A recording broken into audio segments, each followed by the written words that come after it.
নমস্কার দর্শক বন্ধুরা, রেসপোর্টসের পর্দায় আপনাদের সকলকে স্বাগত। আমরা দাঁড়িয়ে রয়েছি দুজনেই AT&T স্টেডিয়াম ডালাসে। আপনারা জানেন আর্জেন্টিনা তাদের বিশ্বকাপের দ্বিতীয় ম্যাচ খেলতে নামছে অস্ট্রিয়ার বিপক্ষে। আমার সঙ্গে রয়েছে আমার সহকর্মী সৌরভ। সৌরভের কাছ থেকেই জেনে নেব দ্বিতীয় ম্যাচে কোন একাদশ নিয়ে নামতে চলেছে স্কালোনি। সৌরভ, কি মনে হচ্ছে দ্বিতীয় ম্যাচে কোনো পরিবর্তন কি দেখা যাবে আর্জেন্টিনা দলে? পরিবর্তন দেখা যাবে আশা করি, কারণ আর্জেন্টিনার একটা ট্রেন্ড আছে। মানে লিওনেল স্কালোনি নিজের প্রথম 11 বাছার সময় এমন যতদিন তিনি আর্জেন্টিনার চার্জে আছেন, মানে যতদিন আর্জেন্টিনার কোচ হিসাবে আছেন, আজ পর্যন্ত মাত্র 3টে ম্যাচ এরকম হয়েছে যেটা আগের ম্যাচের প্রথম 11-এর সাথে নেক্সট ম্যাচের প্রথম 11 মিলে গেছে। মানে এরকম 3বারই হয়েছে আজ অবধি। কিন্তু সেটা তো পরিসংখ্যান, সেই পরিসংখ্যান দিয়ে কিছু বলা যায় না। কিন্তু তাও আর্জেন্টিনা 11-এ চেঞ্জ আসবে আশা করি। মিডফিল্ডে চেঞ্জ আসতে পারে। সেক্ষেত্রে অনেকে বলছে ট্যাগলাফিকো শুরু করতে পারে, না ট্যাগলাফিকো হয়তো শুরু করবে না। সেক্ষেত্রে পুরোটাই মোটামুটি একই সেটআপে তিনি শুরু করবেন, কিন্তু পারাদেসকে হয়তো তিনি মিডফিল্ডে শুরু করাতে পারেন আলমাদার জায়গায়, থিয়াগো আলমাদার জায়গায় পারাদেস হয়তো বা 11-এ শুরু করবে।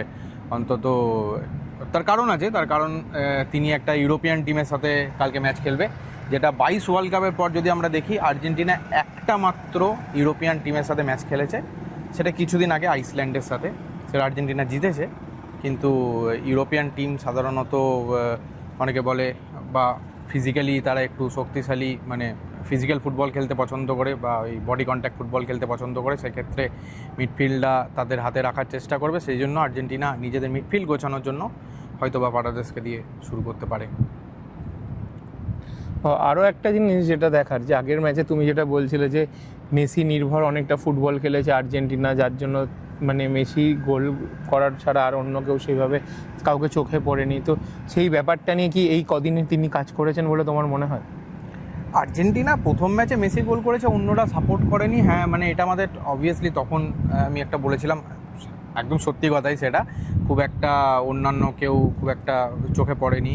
সেক্ষেত্রে মিডফিল্ডে 2-1 বাদ দিলে মেসি থাকতে অন্য কারোর দিকে চোখ যাবে তাহলে তো মুশকিল।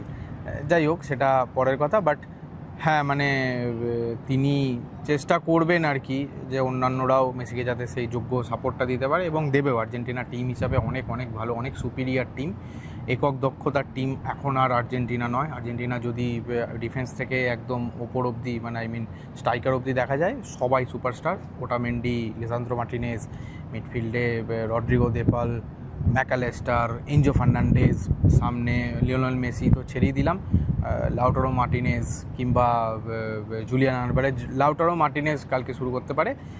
অনেকে লেখালেখি করছিল, আমি দেখছিলাম যে জুলিয়ান আলভারেজ শুরু করতে পারে। জুলিয়ান আলভারেজ সেক্ষেত্রে হয়তো শারীরিকভাবে কতটা ফিট, মানে 100% প্রথম 11-এ থাকার জন্য, শারীরিক মানে ফিট মানে এমন না যে তার চোট আছে, প্রথম 11-এ থাকার জন্য কতটা ফিট সেটা তার কাছে চ্যালেঞ্জিং হবে, মানে স্কালোনির কাছে সেটা চয়েস করা দুজনের মধ্যে। সেক্ষেত্রে আমার মনে হয় তিনি লাউটারো মার্টিনেজকে দিয়েই শুরু করবেন উইথ মেসি। থিয়াগো আলমাদাকে তারা বাইরে রেখে হয়তো বা মিডফিল্ডে প্রেসিং ফুটবল খেলার জন্য পারাদেসকে দিয়ে শুরু করবে। তো আমরা আর একটা সময় দেখেছিলাম যে মেসির সঙ্গে সতীর্থভাবে খেলতেন স্কালোনি, তিনি এখন সেই দলের কোচ। আর্জেন্টিনা দল যেভাবে নিজেদেরকে গুছিয়ে নিয়েছে এবং স্কালোনি যেভাবে তার নিজের দলটাকে একটা পরিবারের মতন করে বেঁধে রেখেছে, এই পরিবারের মতন করে বাঁধার পরেই সেই দলটার থেকে একটা ভালো ফুটবল বের করে আনা যায়, এইটা নিয়ে তুমি কি বলবে? এগুলো আমরা যদি আর্জেন্টিনার প্র্যাকটিস ট্রেনিং ফলো করি তাহলে দেখতেই পাবো যে আজকে থেকে নয়, সেটা 2022 ওয়ার্ল্ড কাপে আমি একটা খুব ভালো, মানে আমার কাছে অন্তত খুব ভালো কপি মানে আমি করেছিলাম। আর্জেন্টিনা দেশ থেকে নিজেদের জন্য রাঁধুনি তো ছেড়ে দিলাম, এমনকি হেয়ার স্পেশালিস্টও নিয়ে এসেছিলো, মাংস নিয়ে এসেছিলো, মানে নিজেদের দেশ থেকে মাংস রপ্তানি করে ওখানে কাতার নিয়ে এসেছিলো। বাইরের খাবার খাবে না, নিজস্ব শেফের হাতে খাবার খাবে। সেই জন্যই মানে টিমটা আস্তে আস্তে এই বন্ডিংয়ের জায়গায় এসছে।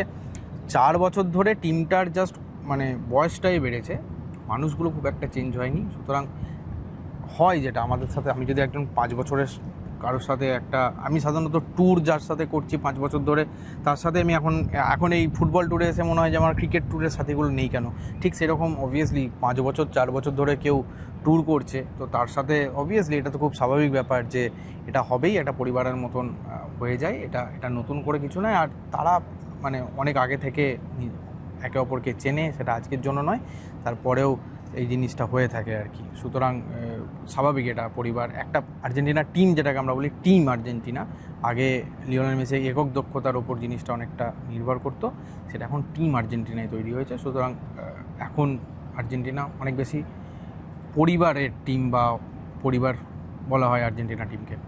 না, আমরা আরেকটা জিনিস যেটা দেখছিলাম যে সোশ্যাল মিডিয়াতে যে তারা তাদের হোটেলে বারবিকিউ করছে, মানে আমরা তোমার মুখে শুনলাম যে কাতারে তারা শেফ থেকে শুরু করে হেয়ার স্টাইলিস্ট, কিন্তু আমরা যেটা দেখতে পাচ্ছি এবারেও তারা তাদের সঙ্গে করে নিয়ে এসছে। হ্যাঁ, মানে স্ক্যালোনি তো কোচ, তিনি তো পুরো জিনিসটাকে পরিচালনা করেন, তিনি দেখেন। হ্যাঁ, মানে লিওনেল মেসির সতীর্থ ছিলেন তিনি। হ্যাঁ, আর তিনি তো আর মানে ফুটবলার, মানে ফুটবলে ম্যানেজার জিনিসটা একটু তো আলাদা। মানে কেউ কাউকে গিয়ে এরকমভাবে পায়ে ধরে ফুটবল শিখিয়ে দিচ্ছে, এরকম তো হয় না। ম্যানেজার মানে অবভিয়াসলি পুরো জিনিসটাকে ম্যানেজ করা। অবভিয়াসলি ম্যানেজ করা মানে এই নয় যে তার বেডরুমের চাদরটা পাল্টে দেবে বা কে কোন ইয়েতে স্নান করবে সেটা ঠিক আছে, সেসব তো নয়। ম্যানেজ মানে অবভিয়াসলি টিমটাকে পুরো ম্যানেজ করে রাখা, এটাকে বলা হয় ম্যানেজার। ফুটবলে ম্যানেজার কথাটা এই জন্য বেশিরভাগ ইউজ করা হয়। ক্রিকেটে যেমন কোচ, ফুটবলে সেরকম ম্যানেজার। কোচ নয়, স্ক্যালোনি ম্যানেজার। স্ক্যালোনি এদের বড় ভাই টাইপের একটা। সুতরাং স্ক্যালোনিই আছেন, স্ক্যালোনি এটাকে দেখভাল করবেন, এটা খুব স্বাভাবিক ব্যাপার। ওই যে বললাম 4 বছর শুধু বয়স বেড়েছে টিমটা চেঞ্জ হয়নি, টিমটা পাল্টায়নি। দিনের শেষে তো ভাই আর্জেন্টিনাই সেটা। সে আমরা আগের দিনকেও দেখলাম যে যখন আর্জেন্টিনার হয়ে হ্যাটট্রিক করে মেসি মাঠ ছাড়ছেন, তখন স্ক্যালোনি তাকে বুকে জড়িয়ে নিলেন। ইভেন প্রথম গোলটার পরেও স্ক্যালোনি চোখ দিয়ে জল বেরিয়ে গেছিলো। মানে এই যে বন্ডিংয়ের কথা তুমি বলছো, এই বন্ডিংয়ের মেলবন্ধনই আর্জেন্টিনাকে কত দূর নিয়ে যেতে পারে, তুমি এখন কতটা দূর এটা তো ভবিষ্যৎবাণী করা ঠিক হবে না। হ্যাঁ, তবে আর্জেন্টিনা অনেক দূর যাবে, এই ওয়ার্ল্ড কাপে অনেক দূর যাবে। 2-1টা ট্রিকি ম্যাচ আর্জেন্টিনাকে অবভিয়াসলি খেলতে হবে। না খেললে তো ভাই তুমি ওয়ার্ল্ড চ্যাম্পিয়ন হতে এসছো কেন? তাহলে তো আর বিশ্ব চ্যাম্পিয়ন তুমি হতে পারবে না। উরুগুয়ে ম্যাচ আছে, হয়তো বা যদি সব ঠিকঠাক চলে পর্তুগাল পড়তে পারে এই জন্য। কিন্তু হেরে গেলেও বা জিতে গেলেও এই বন্ডিংয়ের যে খুব একটা এফেক্ট পড়বে এমন না। হ্যাঁ, মানে অনেক দিন হয়ে গেল লিওনেল স্ক্যালোনি আর্জেন্টিনার কোচ, সেক্ষেত্রে হয়তো তিনি চেঞ্জ হতে পারেন, বাট পারফরমেন্সের বেসিসে স্ক্যালোনি চেঞ্জ হবেন না, কোনো দিনই হবেন না, হতে পারেন না।